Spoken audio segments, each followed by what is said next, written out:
নমস্কাৰ বন্ধুসকল, আজিৰ কাহিনীটোত এজন ডেকা ল'ৰাই এজনী ছোৱালীৰ প্ৰেমত পৰে। কিন্তু তোমালোকে ভাবিছা চাগে এইটো নৰ্মেল কথা, এইটো কি কাহিনী হ'ল? কিন্তু যদি ছোৱালীজনী ৰবট হয় তেন্তে কি হ'ব হয়নে? ইণ্টাৰেষ্টিং। গতিকে ভিডিঅ'টো আৰম্ভ কৰোঁ, আৰু যদি ভিডিঅ'টো ভাল লাগে তেন্তে ভিডিঅ'টো লাইক কৰিব আৰু নতুন ভিডিঅ' পাবলৈ আমাৰ চেনেলটো ছাবস্ক্ৰাইব কৰি থ'ব। চিনেমাখনৰ আৰম্ভণি হয় ছবিখনৰ মুখ্য চৰিত্ৰ আৰিয়ানৰ পৰা। তাৰ পৰিয়ালে আৰিয়ানৰ বিয়া হোৱাটো বিচাৰে, কিন্তু আৰিয়ানে এতিয়াই বিয়া কৰিব নিবিচাৰে। কিন্তু তেওঁৰ পৰিয়ালে তেওঁক বিয়া পাতিবলৈ প্ৰেছাৰ দিয়ে। আৰিয়ানে এনে এটা কোম্পানীত কাম কৰে য'ত ৰবট বনোৱা হয়, আৰু সেই কোম্পানীটোৰ বছ হৈছে তেওঁৰ পেহীয়েক উৰ্মিলা, যিয়ে ইয়াক USA পৰা চলায়।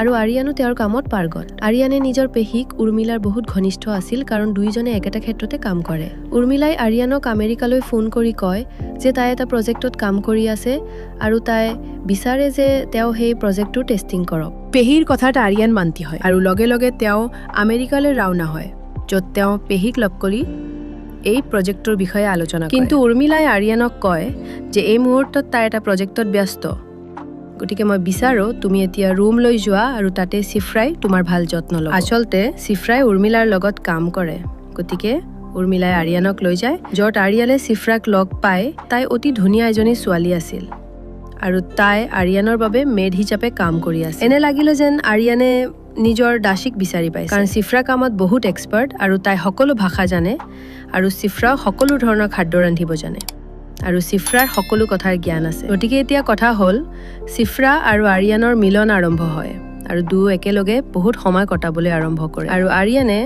ভালপোৱা সকলো কাম চিফ্ৰাই কৰিবলৈ ভাল পায়, যাৰ বাবে আৰিয়ানে চিফ্ৰাক আৰু বেছি ভাল পাবলৈ আৰম্ভ কৰিলে।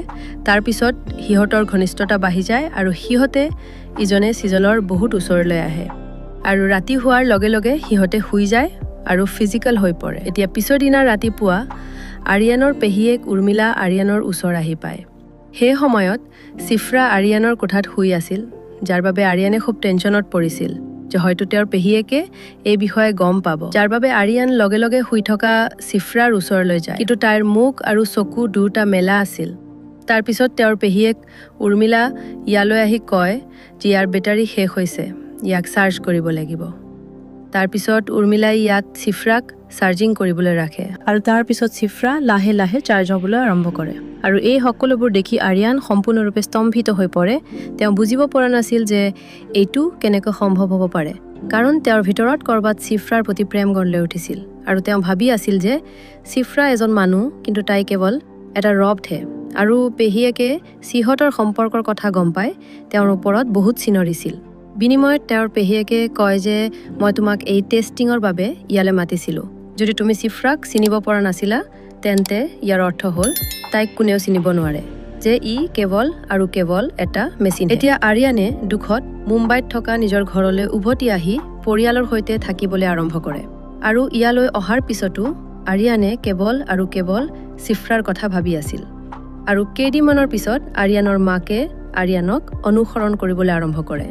এতিয়া আৰিয়ানে ইচ্ছা নকৰিলেও বিয়া পাতিবলৈ মান্তি হ'ব লগা হৈছে, আৰু সি বিয়া হ'ম বুলি কয়। কিছুদিনৰ পাছত আৰিয়ানৰ এংগেজমেণ্টৰ দিনা বিয়া পাতিবলৈ একেবাৰে মন নগ'ল, যাৰ বাবে এংগেজমেণ্টৰ নিশা তেওঁ তাৰ পৰা পলাই যায় আৰু দেউতাকক কয় যে তেওঁ আন কাৰোবাক ভাল পায়, আৰু ইয়াৰ পৰা পোনে পোনে দিল্লীলৈ পলাই যায়। এতিয়া আৰিয়ানৰ পৰিয়ালে গম পাইছে যে আৰিয়ানে আন কাৰোবাক ভাল পায়, সেয়ে ইয়াৰ পৰা পলাই গ'ল। এতিয়া আৰিয়ানে দিল্লীৰ পৰা উৰ্মিলাক ফোন কৰি কয় যে চিফ্ৰাৰ টেষ্টিং বহুত সফল হৈছিল, গতিকে মই বিচাৰোঁ যে এতিয়া চিফ্ৰাৰ টেষ্টিং ভাৰতত কৰা হওক, কাৰণ ভাৰতত টেষ্টিং কৰাটো অতি গুৰুত্বপূৰ্ণ, যাৰ বাবে তেওঁৰ পেহীয়েক মান্তি হয়। আৰু তাৰ কেইদিনমানৰ পিছত আমি দেখিবলৈ পাওঁ পেহীয়েকে চিফ্ৰাক ভাৰতলৈ পঠিয়াই দিয়ে, আৰু চিফ্ৰা এটা পাৰ্চেলৰ জৰিয়তে আৰিয়াকৰ ডেলিভাৰী কৰা হয়। আৰিয়ানৰ ওচৰ পোৱাৰ লগে লগে সি ছুইচ অন কৰে আৰু চিফ্ৰা হাৰ পাই যায়। আৰিয়ানে বহুত সুখী হয়, কাৰণ আৰিয়ানে চিফ্ৰাক ভাল পায়। এতিয়া এটা ধাৰণা তাৰ মনলৈ আহে, আৰু সি লগে লগে চিফ্ৰাক মাকৰ লগত কথা পাতিবলৈ বাধ্য কৰে। ভিডিঅ' কলত যেতিয়া আৰিয়ানৰ মাকে চিফ্ৰাক দেখা পায় তেতিয়া প্ৰথম দৃষ্টিত চিফ্ৰাক সিহঁতৰ ভাল লাগে। আৰিয়ানে যেতিয়া মাকক কয় যে চিফ্ৰা আমেৰিকাৰ, তেতিয়া মাক আৰু বেছি সুখী হৈ পৰে, কাৰণ তেওঁৰ ভনীয়েকেও আমেৰিকাত কাম কৰে। এতিয়া আৰিয়ানে চিফ্ৰাক সকলো বাট আৰু উপায় শিকাই নিজৰ ঘৰলৈ লৈ যায়। কিন্তু চিফ্ৰা মাত্ৰ এটা ৰবট, আৰু তাই যিকোনো সময়তে যিকোনো ভুল কৰিব পাৰে, যাৰ বাবে আৰিয়ানে ইতিমধ্যে তাইক সকলো কথা শিকাইছিল আৰু তাইৰ সমগ্ৰ পৰিয়ালৰ চৰিত্ৰৰ কথা কৈছিল। এতিয়া চিফ্ৰা আৰিয়ানৰ পৰিয়ালৰ লগত থাকিবলৈ আৰম্ভ কৰে, আমি দেখিবলৈ পাওঁ যে চিফ্ৰাই দুয়োখন হাতেৰে ৰান্ধিছে। তাই ৰবট হোৱাৰ বাবেই 4 ঘণ্টা লগা আহাৰ আধা ঘণ্টাতে বনাই পেলায়। আৰিয়ানৰ পৰিয়ালে তাইৰ চমৎকাৰ দেখি চিফৰাৰ প্ৰতি আৰু অধিক আকৰ্ষিত হয় আৰু এতিয়া সিহঁতেও বিয়াৰ বাবে সন্মত হয়। আৰু আৰিয়ানে ইতিমধ্যে সকলোকে কৈছে যে চিফৰাৰ এই পৃথিৱীত কোনো নাই। তাই অনাত মন্তীয়ে এদিন পিছত তাইৰ ওচৰলৈ যায় আৰু তাইৰ হাতখন ধৰে আৰু যেতিয়া তাইৰ হাতখন টানকৈ ধৰে তেতিয়া সি নিশ্চিত হয় যে তাই এগৰাকী ৰবট। কিন্তু তেতিয়াই আৰিয়ানে আহি এই কথা কাৰো আগত ক'বলৈ মানা কৰে। কেইদিনমানৰ পিছত তেওঁলোকৰ ঘৰত এটা পাৰ্টি হয় য'ত চিফৰা অতি ভালদৰে কাপোৰ পিন্ধি আহে, য'ত আৰিয়ানৰ পেহীয়েকে তাইক কয় যে আপুনি গোটেই দিল্লীখনতে জুই লগাই দিব, কাৰণ তাই দেখিবলৈ হট লাগিছিল। এই কথা শুনাৰ পিছত তাই কয় যে আপুনি সঁচাকৈয়ে গোটেই দিল্লীত জুই লগা বিচাৰে নেকি? সেইটো কেৱল এটা ধেমালি আছিল, কিন্তু তাই বাস্তৱ বুলি ভাবিছিল। তেতিয়া আৰিয়ানে সঠিক সময়ত উপস্থিত হয় আৰু সি চিফৰাক কয় যে সেইটো কেৱল এটা ধেমালিহে। তাৰপিছত চিফৰা জোৰকৈ হাঁহিলে। তাৰপিছত আৰিয়াৰ গোটেই পৰিয়ালটো সেই পাৰ্টিত বহুত এনজয় কৰে।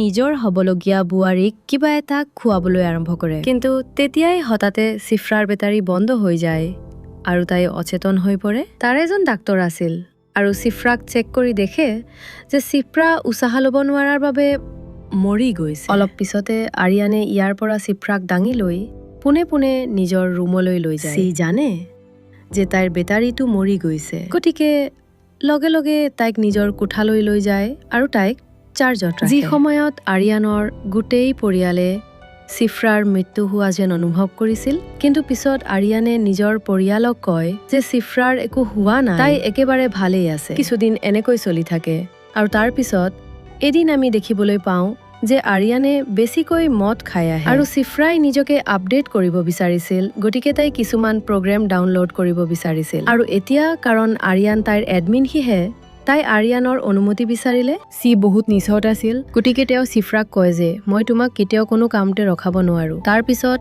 চিফ্ৰাই ফাইলটো ডাউনলোড কৰিবলৈ আৰম্ভ কৰে আৰু পিছদিনা ৰাতিপুৱা আমি দেখিবলৈ পাওঁ যে চিফ্ৰাই তাইৰ সকলো স্মৃতি পাহৰি গৈছিল, কাৰণ তাই ভুলতে ভাইৰাছ থকা ফাইল ডাউনলোড কৰিছিল।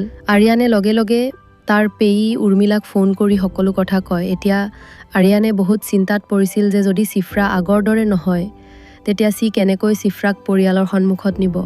কিন্তু উৰ্মিলাই চিফ্ৰাক 4 ঘণ্টাৰ ভিতৰতে সম্পূৰ্ণ ঠিক কৰি দিয়ে। এতিয়া আৰিয়ানে চিফ্ৰাক নিজকে চাৰ্জ কৰিবলৈ কয়, গতিকে চিফ্ৰা নিজৰ ৰুমলৈ গৈ নিজকে চাৰ্জ কৰিবলৈ আৰম্ভ কৰে। আৰু যেতিয়া চিফ্ৰাই নিজকে চাৰ্জ কৰি আছে তেতিয়া আৰিয়ানৰ ওচৰ চুবুৰীয়া এজনে চিফ্ৰাক চাৰ্জ লোৱা দেখিছে আৰু চিফ্ৰাক কিছু প্ৰশ্ন কৰে।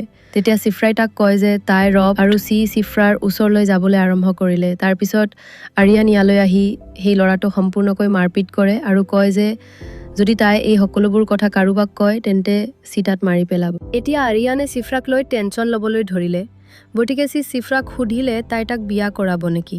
তাৰ ওপৰত চিফ্ৰাই কয় যে সেয়া সম্ভৱনে।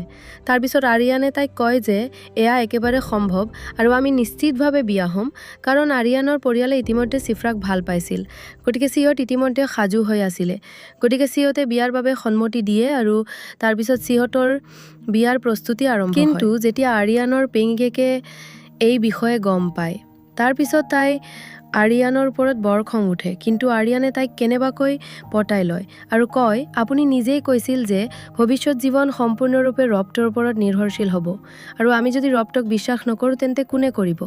গতিকে এতিয়া বিয়াৰ প্ৰস্তুতি আৰম্ভ হয়, য'ত আৰিয়ানৰ পৰিয়াল এই বিয়াখন লৈ বহুত সুখী হৈছিল। আৰু যেতিয়া ৰাতি হয় আৰু আমি দেখিবলৈ পাওঁ যে চিফ্ৰাই নিজকে চাৰ্জত ৰাখে, তেতিয়া ইয়াত কিছুমান অদ্ভুত কথা হ'বলৈ আৰম্ভ কৰে আৰু শ্বৰ্ট চাৰ্কিটৰ বাবে পোহৰ অহা যোৱা কৰি থাকে, যাৰ ফলত চিফ্ৰাৰ শৰীৰত কিছু বেলেগ ধৰণৰ কাৰেণ্ট চলি থাকে, যাৰ বাবে তাই কিছু শ্বৰ্ট চাৰ্কিটৰ বাবে বেলেগ ধৰণৰ আচৰণ কৰিবলৈ আৰম্ভ কৰে। আৰু এতিয়া বিয়াৰ দিনটোত চিফ্ৰা গৈ থানাত উপস্থিত হয়, য'ত তাই আৰক্ষীক কয় যে আৰিয়ানে মোৰ বিলাহীটো খাইছে, গতিকে তেওঁক গ্ৰেপ্তাৰ কৰক। আচলতে কি হ'ল যে শ্বৰ্ট চাৰ্কিটৰ বাবে তাইৰ বডিত কিছু কাৰিকৰী সমস্যা আহিছে। এতিয়া তাইক ধেমালিতে যি কথা কৈছিল তাইক সেইবোৰ সঁচা বুলি সেই সকলোবোৰ কাম সম্পূৰ্ণ কৰিবলৈ আৰম্ভ কৰিছে, যেনেকৈ তাইক বেয়াকৈ নাচিব মানা কৰা হৈছিল, কিন্তু এতিয়া তাই সকলোৰে আগত তেনেকৈ নাচিবলৈ আৰম্ভ কৰে আৰু ওচৰ চুবুৰীয়াৰ ল'ৰাটোৱে তাইক চাৰ্জ হোৱা দেখি আৰিয়ানে তাক বিল্ডিঙৰ পৰা তললৈ পেলাই দিবলৈ ওলাইছিল। গতিকে তাই এই কথাটো সঁচা বুলি ভাবি তাক বিল্ডিঙৰ পৰা তললৈ পেলাই দিয়ে। আৰু উৰ্মিলা পেহেকে ধেমালিতে চিফ্ৰাক কৈছিল গোটেই দিল্লীত জুই জ্বলোৱাৰ কথা। তাই এইটো সঁচা বুলি বিশ্বাস কৰে আৰু তাইৰ মণ্ডপৰ পৰা আৰম্ভ কৰে য'ত তাই গোটেই মণ্ডপটোত জুই জ্বলাই দিয়ে। এতিয়া আৰিয়ান সম্পূৰ্ণৰূপে হতাশ হৈ পৰিছিল, গতিকে তেওঁ চিফ্ৰাক ধৰি তাইক বন্ধ কৰি দিয়ে। কিন্তু আৰিয়ানে তেতিয়াও চিফ্ৰাক লৈ বহুত দুখ অনুভৱ কৰিছিল। তাৰ পিছত 6 মাহৰ পিছত দেখুৱাই য'ত আমি দেখিবলৈ পাওঁ যে উৰ্মিলাই এতিয়া আৰু অধিক হাইটেক ৰফ্ট বনাইছে আৰু আমি দেখিবলৈ পাওঁ যে আৰিয়ানে জাহ্নৱী কাপুৰৰ লগত কথা পাতিবলৈ আৰম্ভ কৰে আৰু দূৰৰ পৰা আমি দেখিবলৈ পাওঁ যে চিফ্ৰাই এয়া দেখাৰ পিছত জেলেছ হৈছিল। তাৰ অৰ্থ হ'ল তাৰ ভিতৰতো ফিলিংছ আহিল। এয়া আমাক ছেকেণ্ড পাৰ্টত দেখুওৱা হ'ব। ইয়াতে চিনেমাখন শেষ হ'ল।